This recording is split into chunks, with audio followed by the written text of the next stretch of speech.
చిచి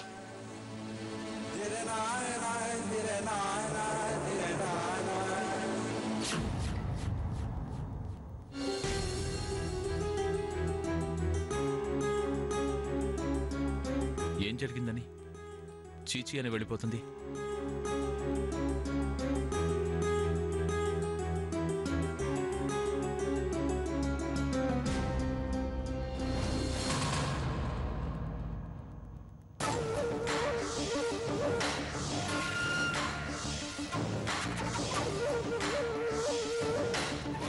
ఎందుక నవ్వు? ఏ నా మొహం చూస్తే అంత నవ్వులాటగా ఉందా? అవునులే, మొగుడేదో అంటే ముష్టికొచ్చినోడు కూడా అదే అన్నట్టు అలా తగలడింది నా బతుకు, నా జీవితం. తప్పుకో తల్లి. అయ్యో అక్క,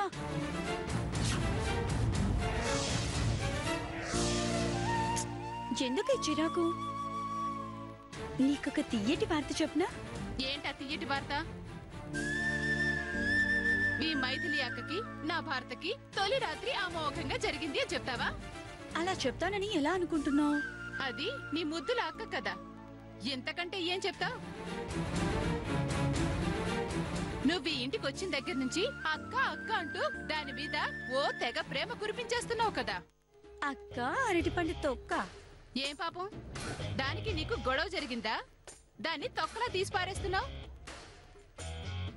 లేక పిచ్చిది ఇదేం చెప్పినా వింటుందని దాంతో కలిసి నువ్వు వాడుతున్న కొత్త నాటకం ఇది? నాటకమే. అలా ఒప్పుకో. అక్క, నాటకం అన్నది ఇప్పుడు నీతో ఆడుతున్నది కాదు, దాంతో ఆడింది నాటకమని చెప్తున్నా. చూడు పద్మావతి, నేను నీలా చదువుకోలేదు, అలాగని నన్నింకా పిచ్చిదాన్ని చెయ్యాలని చూడకు.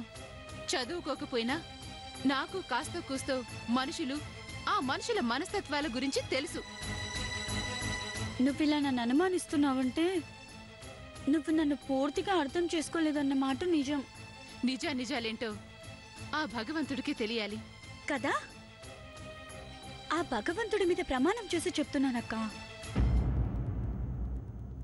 ఈ పద్మావతి ఎప్పటికీ ఈ అక్క పక్షమే. అసలు అత్తమ్మ బాధపడుతుందని తెలిసినా కూడా సీనయ్య నొప్పించి మరి నేను ఇంటికొచ్చింది దేనికోసం అనుకుంటున్నావు? నీకు ఈ ఇంటికి కొరకరాని కొయ్యగా తయారైన ఆ మైథిలి భరతం పట్టడానికక్క. పద్మావతి, అవునక్క, నన్ను నీ సొంత చెల్లెలుగా చూసుకున్నా నీకోసం నేను ఈ మాత్రం చేయలేనా చెప్పు? అయితే మరిదంతా ఆ టొక్కుల మరి మొక్కలు విరగతీయడానికి. సీనయ్యతో కలిసి నేను రచించి ప్రదర్శిస్తున్న నాటకం. ఈ విషయం నాతో ముందే చెప్తే నేను నటించేదాన్ని కదా. నువ్వు అమ్మాయికురాలు అక్క, నటించడం నీకు చేత కాదు. అంతేకాదు, గట్టిగా గదిమితే బయటపడి నిజం చెప్పేస్తావు. అందుకే నీ మనసుని కష్టపెడుతున్నానని బాధపడ్డా చివరికి నీకు మంచి జరగాలనే నా ఈ ప్రయత్నం. ఈ విషయం బామ్మకి రుక్కుకి కూడా తెలుసు. అవునా?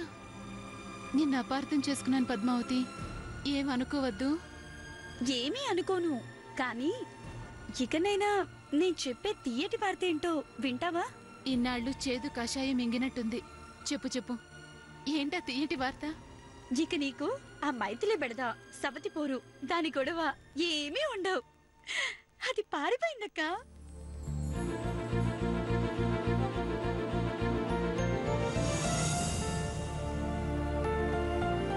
పద్మావతి,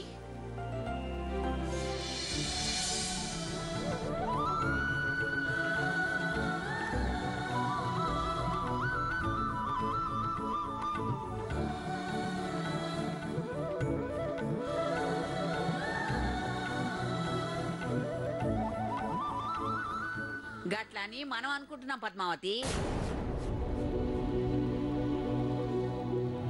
ఏంటి బామ్మా? మన చేష్టలకి ఆ మైథిలి పారిపోయిందని మనం అనుకుంటున్నాం, కానీ అది సామాన్యురాలు కాదే. అంటే అది పారిపోలేదు.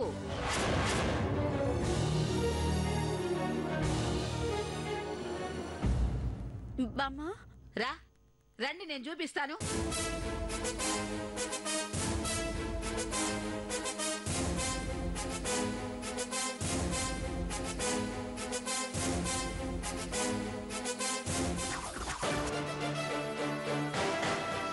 రా చూడు,